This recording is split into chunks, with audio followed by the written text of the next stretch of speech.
Mayday, mayday, mayday. You are now tuned in to the Emergency Landing Podcast.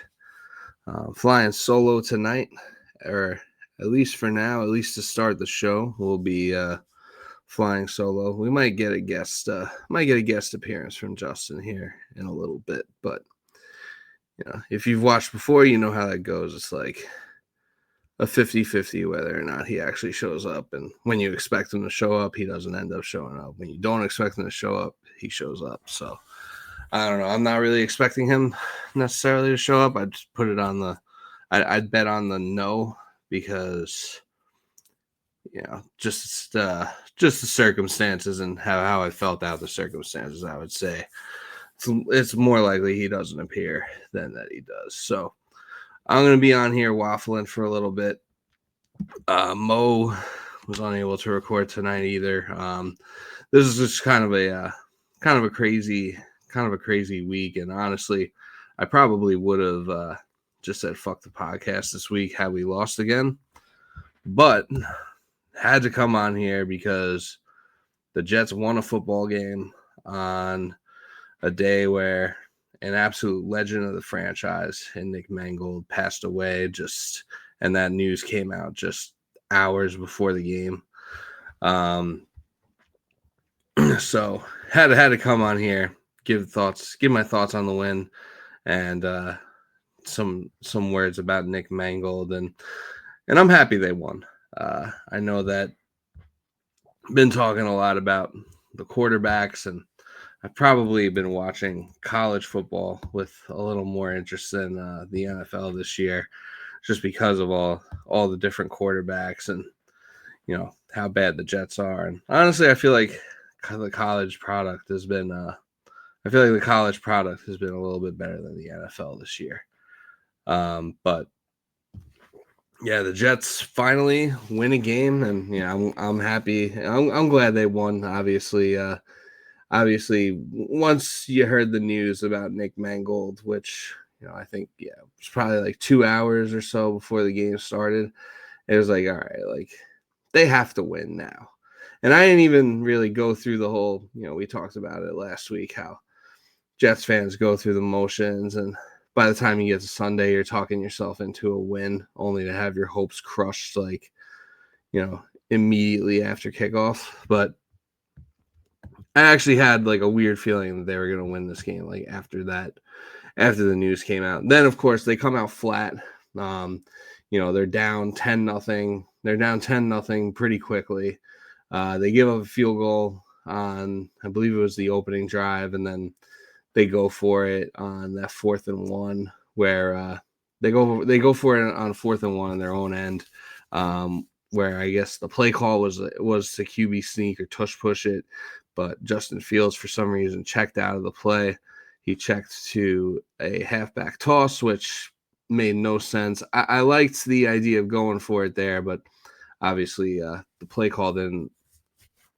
The play call, whether it was Engstrand or whether it was Fields, obviously it didn't work. But then it seemed like from that point on that, Engstrand and the offense were kind of firing on all cylinders. I mean, this was this ended up turning into a pretty entertaining, pretty wild game. And pretty much all the games on Sunday, none of them were particularly good. This probably ended up being the best game of the whole slate, which definitely would not have been expecting beforehand. You're going on the road, Cincinnati, no Garrett Wilson, no Sauce Gardner. And, so like it felt like the odds were against you, especially with Jamar Chase. And you saw what Jamar Chase had just done to the Pittsburgh defense about a week before. But, you go in, you're down 2 scores early, and it's kind of like, shit. Back to tankathon, I guess. But then they never really fully went away. The Bengals would pull away by 2 scores, and then the Jets, the Jets would always have an answer to bring it back to a 1-score game. And then when they were down 38-24, and then they score that touchdown I really liked, the decision there to go for two, and what an insane throw by Justin Fields on that 2-point conversion to Isaiah Davis to barely cross the plane, which, I'm still not sure if he actually did cross the plane, but I'll fucking take it. But really like the call to go for two there. Sometimes I have trouble making sense of it myself. Like why not wait till you have to go for two to go for two? But it's the move you make. It's the move you make if you're trying to win the game. And yeah, it worked out. It worked out, and Justin Fields made an incredible throw. Honestly, like if Patrick Mahomes made that throw, not to be like, I remember like we'd always say this when Sam Darnold was the quarterback, and occasionally Sam Darnold would make like a crazy good throw, and then now he's just a really good quarterback. But when he was on the Jets, the flashes were always there, but it would always be he would make these throws, and we'd always be like, oh man, if Mahomes made that throw, but that Fields throw, he's like rolling out, like tripping over himself to get rid of the ball, like that is like that Patrick Mahomes incompletion in that Super Bowl, except he actually completed it. So really, really like the aggressiveness to go for it there. And yeah, on a day where, it just felt like the organization really, it felt like the organization, like everyone from top to bottom in the organization really needed that one. Like, I think, obviously Woody needed a win more than ever, because it's like, how stupid do you look when you fucking open your mouth and then Justin Fields ends up being the starter anyway. I'm guessing Tyrod was gonna start, but then he was hurt, so they had to go back to Fields. Like just a man that does not think about any consequences whatsoever before he opens his mouth. And then the way he says things, like he talks like a drunk fan at a bar. It's just very bizarre, very unprofessional behavior, and obviously explains a lot as to why this franchise hasn't made the playoffs in 15 years. But yeah, I think from top to bottom, everyone needed that win. Obviously ownership needed it, and the new regime, Aaron Glenn, Darren Muji, the noise is getting loud fast, and it was getting dark, really dark, really quick. And I think I think that this win maybe bought them some grace with some of the fan base. I think that there is a portion of the fan base that just wrote it off from the start, and I don't know if you're ever really going to change their minds about it. But I think that for people that were on the fence about it, or for people who supported the Glenn hire, but then felt like they had questions about it, 7 games in, with how bad everything has looked, and it has looked really bad. I think that they did some good things in this game, and they were able to, kind of get themselves a little bit of grace. And with and maybe this works in their favor too, is that as far as not being one and done, but they're no longer no longer have the number 1 pick. We're actually tied for the number 1 pick at the moment. So both the Saints and Jets are tied with the win-loss record of 1-7, but then the tiebreaker after that is strength of schedule, and they both have the same strength of schedule at the moment. For both of their schedules have 496 winning percentage.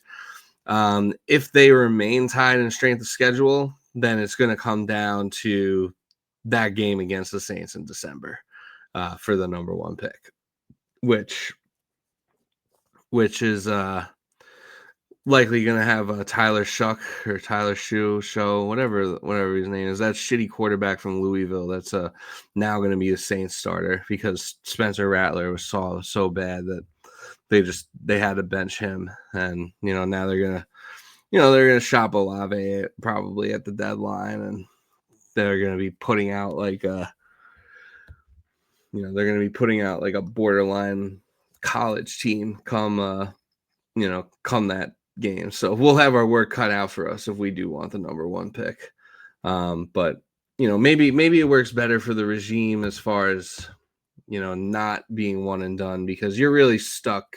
I think we discussed it before, but you really can't go one and done if you don't get the number one pick, right? Because I mean, the only way this job would be remotely attractive is if you got the number one pick. So that's the only scenario where I think a one and done would be on the table and would make sense. And even then, I don't think it's going to happen. I don't think Woody's going to move off of Aaron Glenn that quickly, and I don't think he necessarily should. And I think Sunday showed you a lot of what it can and could and hopefully will look like if they ever get this thing, if they ever really right the ship. I mean, obviously I understand it's not the Joe Burrow Bengals, and the Bengals have a really shitty defense, but the Jets were 0-7, and this is a game where if the team, one thing you could say what you want about Aaron Glenn, whether you like him or not, but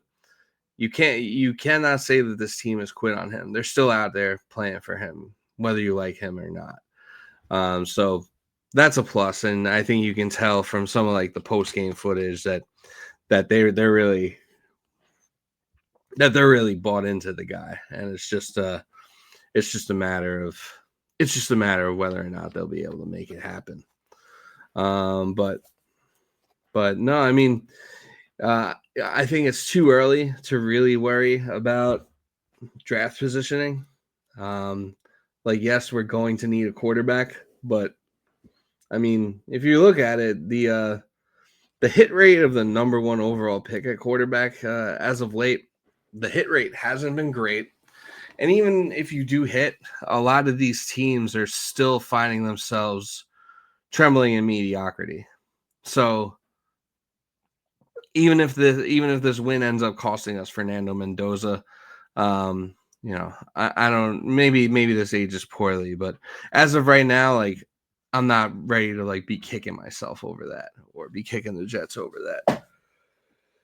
But no, it was a gutsy performance. They get the win. There was a lot of like spooky Nick Mangold parallels going on, and parallels of Jets, the Jets, ghosts of Jets past, I guess you could say. But Breece Hall averaging 7.4 yards a carry. Olu Fashanu, who now wears the number 74, giving up 0 pressures and 0 sacks. He was, and I believe for most of the game, he was lined up against Trey Hendrickson until Trey Hendrickson got hurt. So, for at least half of the game, he was facing one of the better pass rushers in the game. So I know that Fashanu's had like kind of an up and down start to his NFL career. There are some weeks where he looks like an all-pro, and then there's other weeks where he looks a little lost out there. So, but I think it's I think that he gave up 0 pressures. He did that number proud. It would make sense if the Jets decided to retire the number 74 for Nick Mangold. Quite frankly, I kind of thought they already did. A side note real quick while we're at it. Can the Jets just make it so that when you induct a player into the Ring of Honor, can that just mean that their number is retired? Because it's so confusing. Like, who's in the Ring of Honor, but like it's so confusing when you don't know whose number is retired and whose isn't. Like, for years I thought that being in the Ring of Honor meant your number is retired, but apparently it doesn't.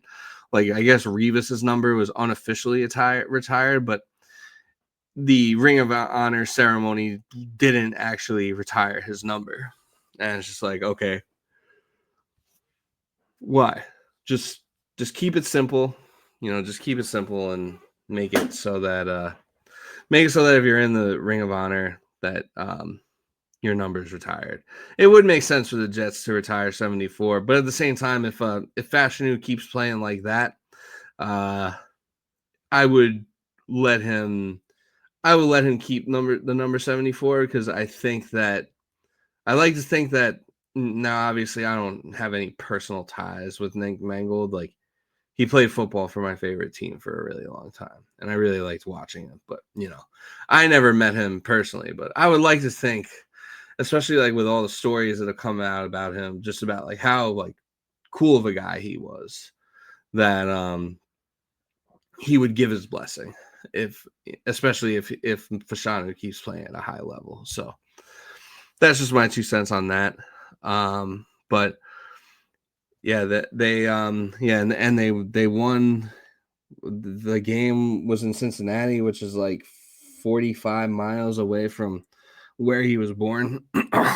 So yeah, no, and I think there was a lot of good takeaways, like the offense looked pretty good. The defense looked like shit, but you were kind of expecting that without Sauce. And going up against those receivers, I would say that it is concerning how easily the Bengals were able to run the ball on us, considering how bad they are at running the ball. But that's not great. But I mean, you got the stops when you really needed them, and like shout outs to like Jarvis Bradley Jr. Just like a dog. We need more players like him. Just like dogs that aren't afraid, they're not afraid of the moment, and they're not afraid to tackle. They're not afraid to. They're whatever the challenge is, they're up for it. And for Az Thomas for stepping in and playing a pretty good game, I would say, all things considered. I mean, he almost had, I think he almost had one or two interceptions, or it might have been Malachi Moore, but he almost had that one interception, I think, when the Bengals were taking a deep shot to the end zone, and then he almost had the one at the end of the game. But one of those might have been Malachi Moore. But either way, Az Thomas was, Az Thomas had an impact on this game.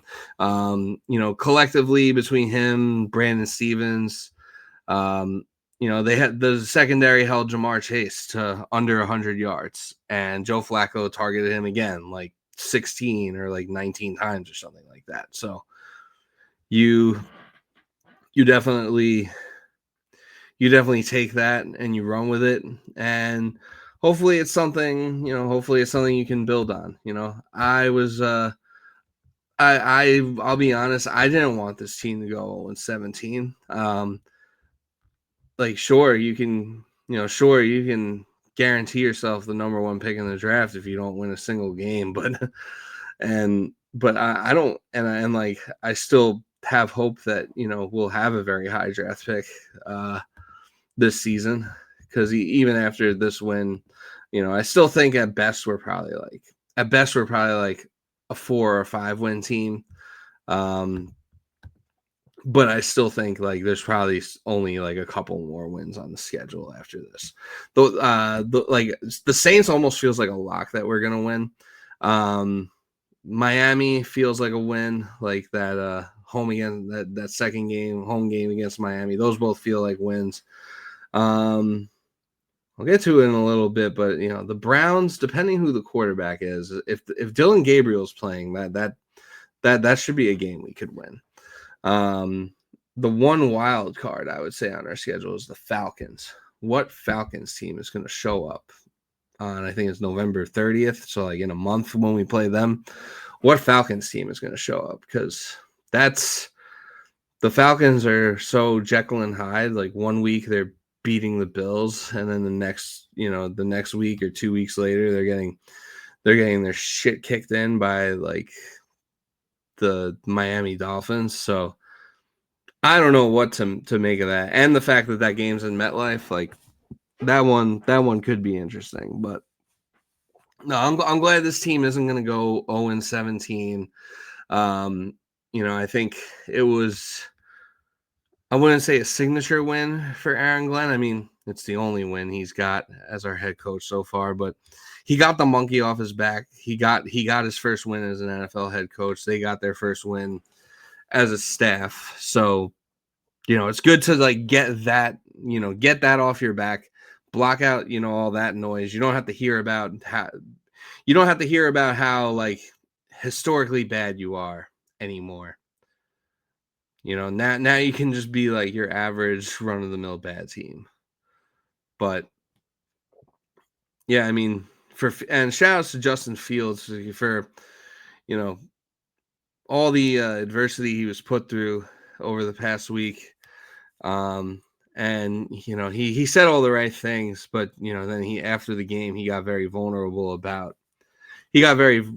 very personal about like how badly like Woody's comments affected him. And how he was like crying in his closet.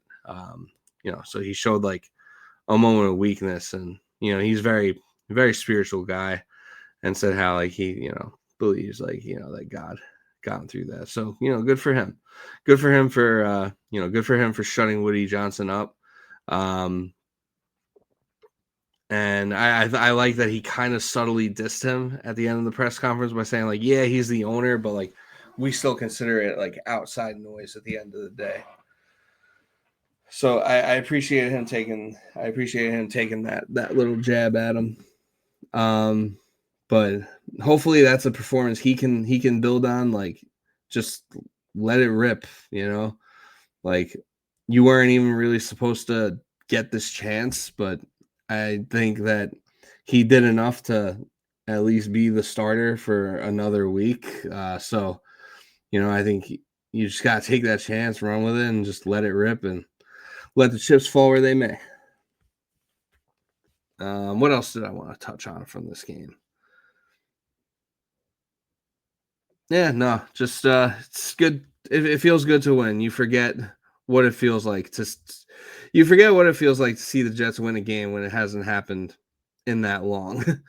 Even if it is like a 1-7 win in like the middle of October. I'm just glad that we don't have to go like another month or however long. Like I'm glad we weren't going into like December, with like the 0-17 possibility still looming over our heads. I'm glad we ridded ourselves of that. Now now we'll figure out the rest and let the chips fall where they may, let the draft pick fall where it may, and go from there. But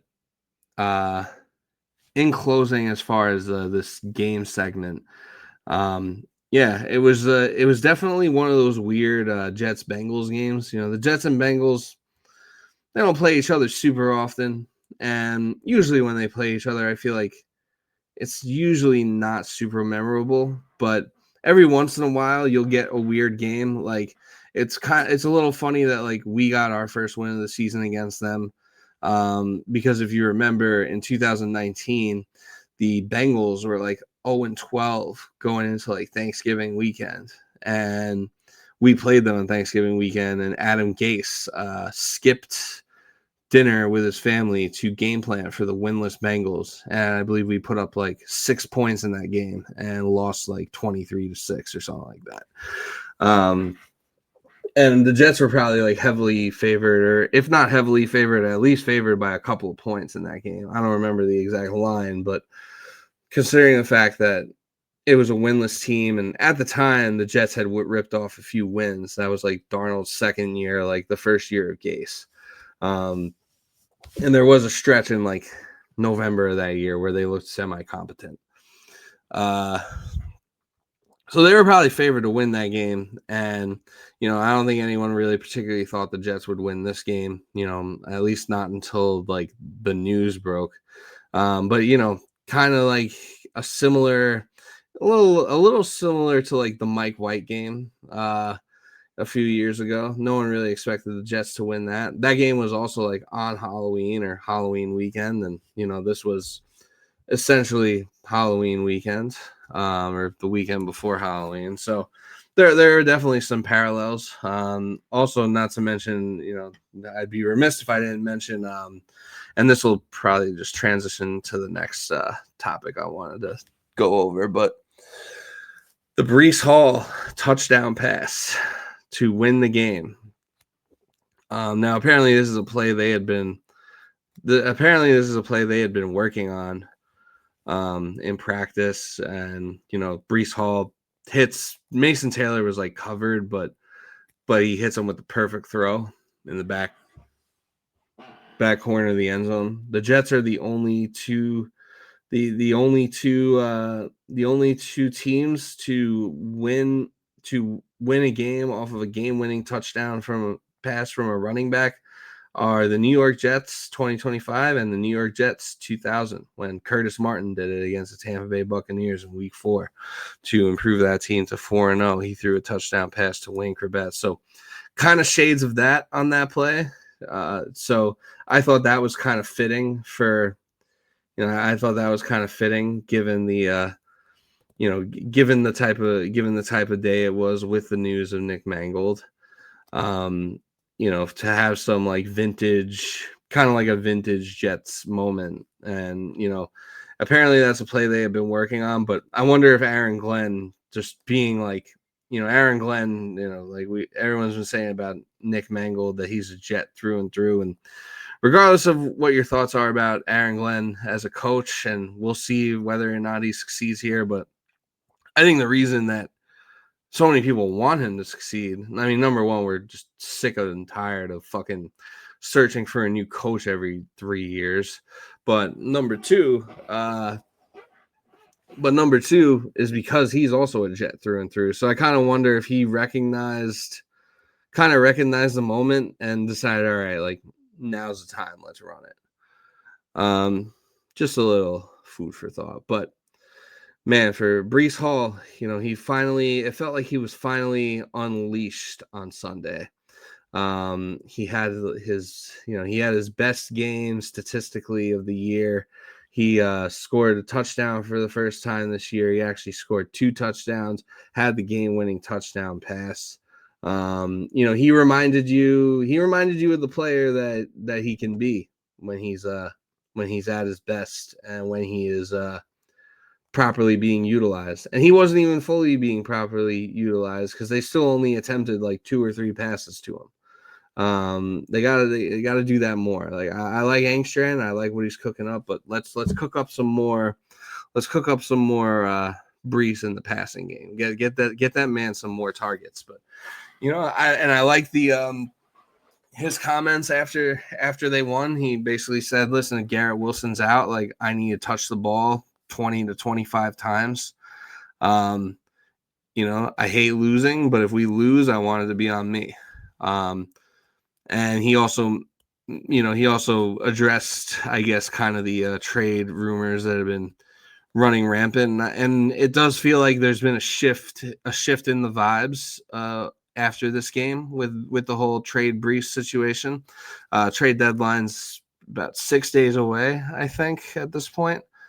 I believe it's November 4th, next Tuesday. This is actually recording this very late Tuesday night, very early Wednesday morning. So a little Victory Wednesday pod for you.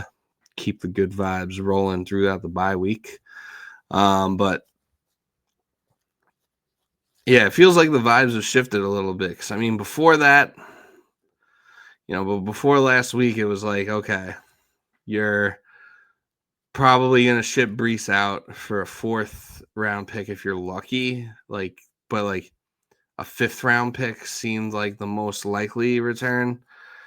Now I'm like, man, if I'm not getting a 3rd, I don't want to do it. And even then, like, I don't know. I'm at the point now where I'm thinking, I think it might be better to extend Breece Hall than to trade him. And, shout outs to Mo. I think he was on this train even before I was, because I was just kind of like, all right, like, just trade Breece. You're probably not going to re-sign him. It just felt like, it felt like it was over between Breece and the Jets. It felt like, they just had no desire to use him properly. It didn't seem like, it didn't seem like him and the coaching staff were necessarily on the same page. It just seemed like he was, it just seemed like both parties were like ready to move on to whatever was next. But I think I kind of think you got to keep Breece, and I think he's got to be. I kind of think he's got to be part of the solution going forward. I think you sign him to like a 2 or 3 year extension. Nothing crazy. Obviously, you don't want to overpay at running back when you have so many other holes at your roster, but I would offer him an extension now before the trade deadline. I would try and get that figured out and see if there's a way you could keep him. I think he's an important piece to this team. If you are bringing in a rookie quarterback next year, you're going to need to have a reliable run game to that the quarterback could fall back on, or a running back that they can check down to. And yeah, I think if you take Breece out of the equation, that is kind of going to make everyone's life more difficult. So yeah, I would keep him. I don't know if I'd franchise him because you don't want to get into a situation where you don't want to get into situations with like holdouts or anything like that where shit gets distracting. But I would see if there's a way that you could keep Breece Hall. So I think he's an important part of the team going forward. If there's a way to get him to be there, make it happen. But I mean, yeah, like, because what are the odds that with that 4th or 5th round pick that you're most likely getting for him, what are the odds that you're gonna find a running back that good? And you can find good running backs on day 3 of the draft. You're kind of a bad GM if you can't find a good running back on day 3 of the draft. But I don't know if you're necessarily finding like an all-pro bell cow running back, and not that Breece is all-pro, but he's very good. I don't know if you're finding like a very good or borderline like elite running back. And Breece Hall even said like, if you trade me, like I'm gonna come back and kill you. And honestly, like I would take his word for it. I believe him when he says that, especially assuming the other team that if he does get traded, assuming that team is more competent and knows how to use him correctly, then he'll really come back to kill you, I think. But yeah, I would see if there's a way that you could lock him up long term. I'd try and do it now, and yeah, I wouldn't even accept a 5th round pick for Breece at that point. At that point, if it's a 5th rounder, I would keep him, possibly tag him, and then maybe trade him on the tag. Although tag and trades are very rare now, those don't really happen anymore. But that's what I think I would do. I mean, yeah, if it's a 4th round pick, I don't know. I don't know if I'd want to give him up for a 4th round pick. 3rd round pick, I think if it's a 3rd round pick, you probably have to. You probably got to do it, but it would just be tough to see him go after seeing him play and get that game winning. Maybe I just got emotional and sentimental because we finally won a game, but after seeing him the way he balled out on Sunday and threw the game winning touchdown, I don't want that to be like my last memory of Breece Hall. But if it is, salute, and that's a hell of a way to go out. But yeah, extend Breece Hall. He's part of the solution. So now just want to briefly talk about the Browns coming up after the bye. It's an interesting matchup, and then I'm gonna close with the Nick Mangold. My ode to Nick Mangold. But yeah, so you're going into your bye week now. You finally got the win. Jets are obviously they're historically bad coming out of the bye week. It's been a problem. It was a problem under Saleh. It was a problem under Gase. It was even a problem under like Bowles and Rex. Like this is kind of a problem that has transcended regimes with the New York Jets. Is coming off the bye. and performing really poorly. And, it seems like they always come out of the bye and like they lay an egg and they can barely move the ball, or, they just seem like they're flat for whatever reason. So now's kind of a time. Now's kind of like a test for this new staff. Like, can you show us, a better team coming out of the bye? Can you give us a better showing? Like, you have 2 weeks to prepare now for. You have 2 weeks to prepare now for probably Dillon Gabriel. I mean, the Browns are also on their bye, so they're also in a position where they could very well make a quarterback change, especially like with how bad Dillon Gabriel has looked. I saw that one. It was like a tweet, like a video, and it was like the top 5 like worst passes of the week. And the first one was like a really bad throw that Drake May made to like really literally just threw it to the Browns defender, and the guy was like, he gets a pass because he's like been playing at like an MVP level this year. But then the other 5 were all just Dillon Gabriel throws from that same game against the Patriots. So the Browns are in a position where a quarterback change could be on the table. Could this be the beginning of the Shador, or could this be like a game where maybe Gabriel starts, and if he performs poorly, he gets benched and Shador comes off the bench? Or I think they just signed I think Bailey Zappi is also on their team. So maybe maybe they go with him. I don't know, but I mean, as far as you have 2 weeks to prepare, you basically just gotta, on defense, you gotta come up with a game plan that where you can beat fucking Bailey Zappi or Dillon Gabriel or whoever. Shador, I feel like if Shador came out, it would kind of be a wild card. And honestly, like, I think we win this game if it's Bailey Zappi or Dillon Gabriel. Shador would kind of be a wild card, and I feel like if Shador played, we might lose. But yeah, you got on defense, you have 2 weeks to prepare for whoever the quarterback is. But either way, like, their offense isn't super. Basically, you just gotta like stop Quinshon Junkins, and you'll be fine on defense. And then offensively, like, it basically you just gotta do what you can to try to keep Myles Garrett somewhat neutralized. You're gonna have to double team him. You're gonna have to maybe put an extra offensive lineman in the in your sets, max protect. But you're just gonna have to figure something out there. But you have 2 weeks to prepare for what should be a beatable opponent. So I think that'll be a big test for the coaching staff. And if you can kind of keep these good feelings going. Like, I feel like if you come out and lay an egg, if you come out and lay an egg, we're kind of right back where we started from.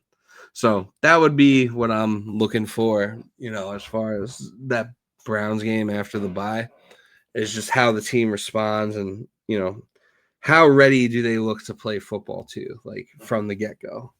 Because the slow starts coming out of the byes have just been a problem for a long time. And last but not least, gotta pour some out for the homie Nick Mangold. Man, where did he even begin? Like I said before, never actually met Nick Mangold, but obviously, obviously he was a lifelong Jet from the moment he was drafted in 2006. And for Jets fans, me, Justin, and Mo, I think we all kind of got into the Jets around, we kind of got in and started watching the Jets all around the same time, like late 90s or early 2000s maybe. But I think really, like, we were all kind of products of like that 1998 like Parcells season. So you go from having Kevin Mawai, who's an all-pro center, to then having Nick Mangold, who was an even better all-pro center.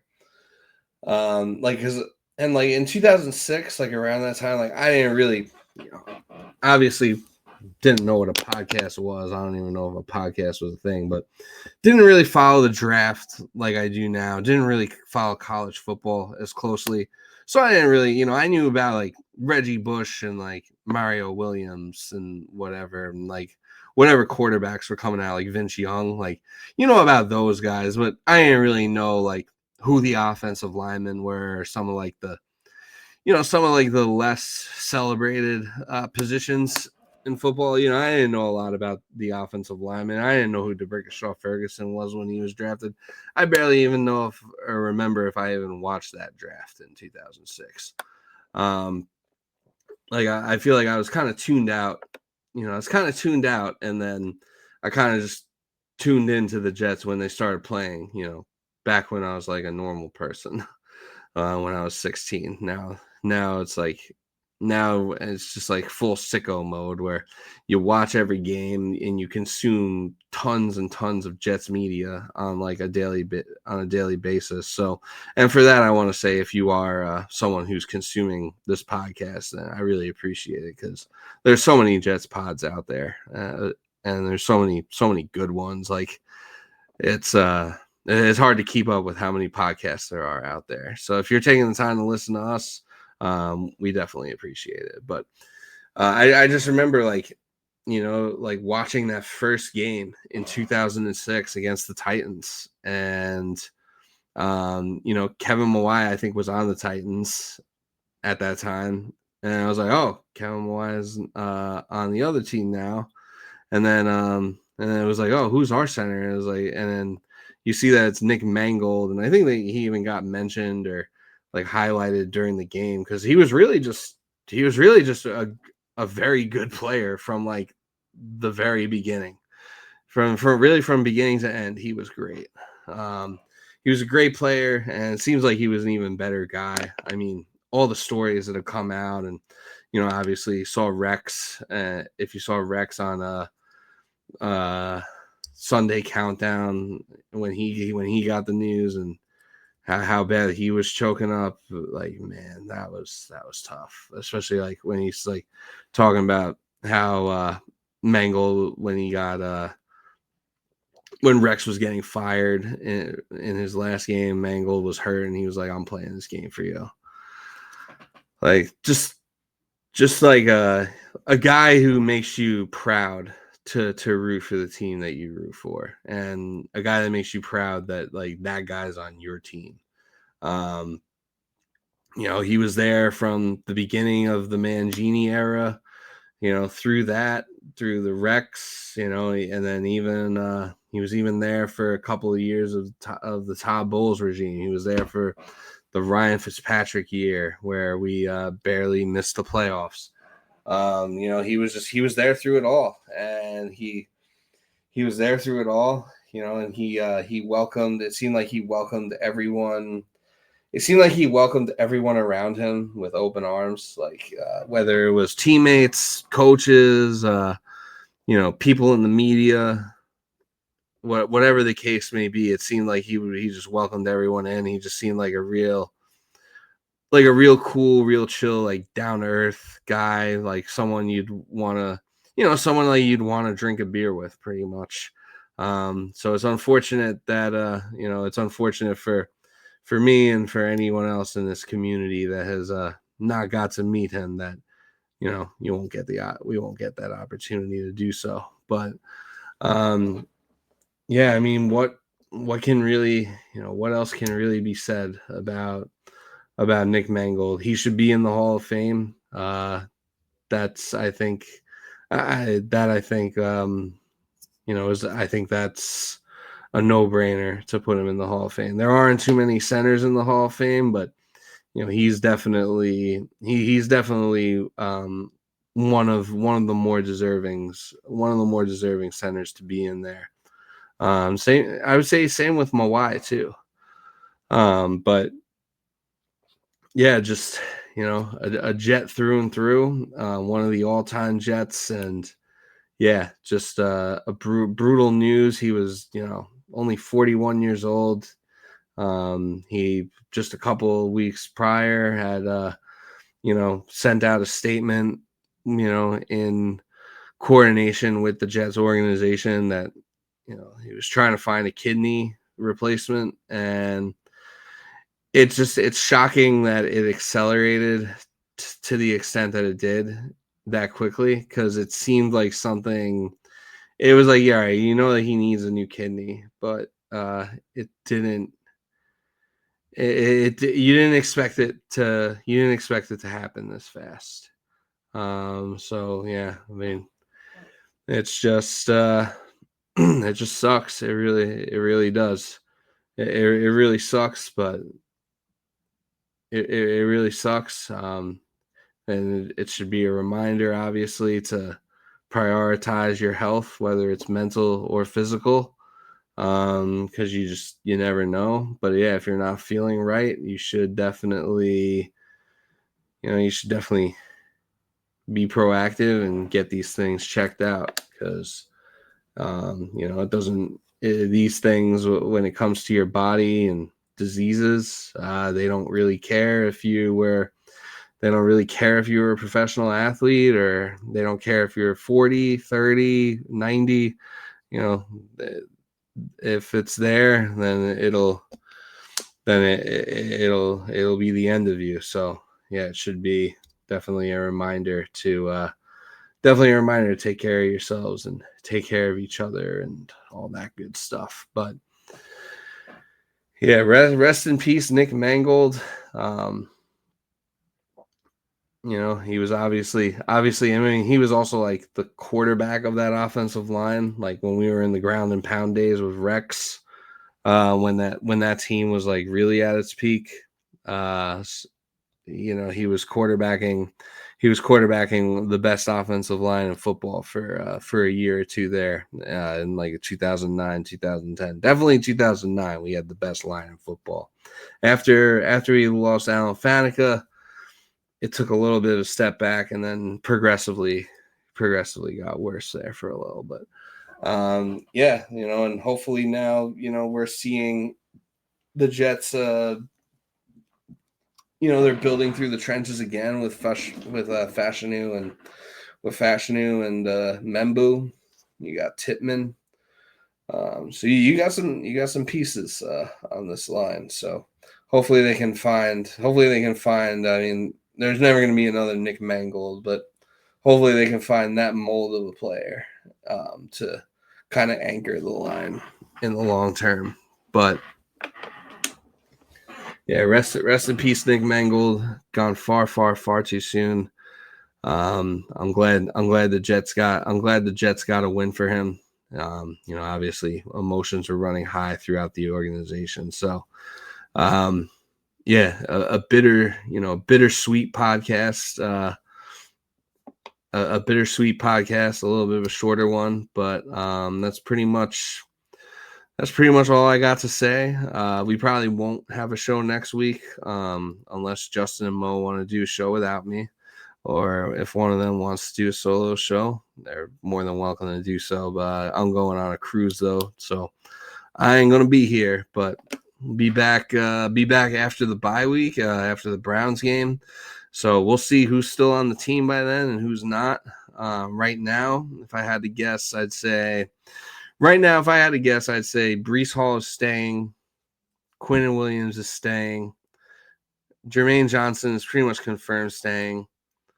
Will McDonald, I think, is staying. But I'd be less surprised if he got traded than Jermaine Johnson. I think Michael Carter, too, is gone, but I don't think you're getting much back for him. Probably like a fucking conditional 6th or 7th round pick. I think Quincy Williams is probably gone. Probably get a 5th round pick for him. I mean, those are really the main guys whose names have come up in trade discussions. I'm not sure if there's I'm not sure if there's anyone I'm forgetting at the moment, but yeah, I think that the trade deadline, what was maybe looking like it would be a fire sale, and I don't think it's even necessarily just because they won on Sunday. I also just think that the market just isn't there for a lot of these players to really get the value that you want and need back for these players. Like the value just isn't there to just trade them, I think. So I think it is going to be a bit of a quieter deadline where they'll make some moves. Like you'll see some guys get traded for like day 3 picks, but I don't think you're going to see any big splash trade. Like, so, like for me, if you're moving Quinnen, you need to get a 1 back, and that doesn't seem to be the market for him. It seems like it would be a 2 at best. So yeah, I don't see that happening either. And I think it would be stupid to trade him for anything less than a 1-2. So yeah, I think you'll see a lot of the same faces back on this team when we do play the Browns. And hopefully you see all of our faces back after we play the Browns in a couple of weeks. But I'm going to sign off now. Thank you everyone for tuning in. Please make sure you're subscribed to the channel, and we'll talk to you in a couple weeks. Bye.